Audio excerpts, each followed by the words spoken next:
One of the hallmarks of American elections is that there's a lot of waiting. The 2020 presidential contest, for example, wasn't called until 4 days after the election. As we look ahead to the 2024 election, we can expect some more waiting on election night. There's no national body that administers the election, so every state plus the District of Columbia gets to decide how they run their elections and when. States can make very different decisions, and those decisions have downstream effects on how long it takes to count their votes. Some of the factors that may make a count take longer are having a lot of mail ballots, because those take longer to process, or having all of the ballots be tabulated at a central facility, meaning they need to get moved from the precinct to the local election office, where they will then be tabulated and released to the public. Some states, for example, have a postmark deadline, meaning that ballots have to be postmarked by election day, but can arrive for up to 1 week, 2 weeks, or even in one case, 3 weeks after the election, and they'll still be counted. Other states have a receipt deadline, which means they must have the ballots in hand by the close of polls on election day. That matters for the pace of the count because those states know exactly how many ballots they have to count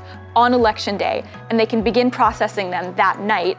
Some states also have longer or shorter curing periods, which is the amount of time a voter has to address possible discrepancies in their ballot. For example, in Florida, a voter who has a signature mismatch has up to 2 days to correct it, whereas in other states, they might have 10 days or 2 weeks. And remember, 8 states conduct their elections predominantly by mail, so if you're waiting on the final votes from those states, be prepared to wait a while.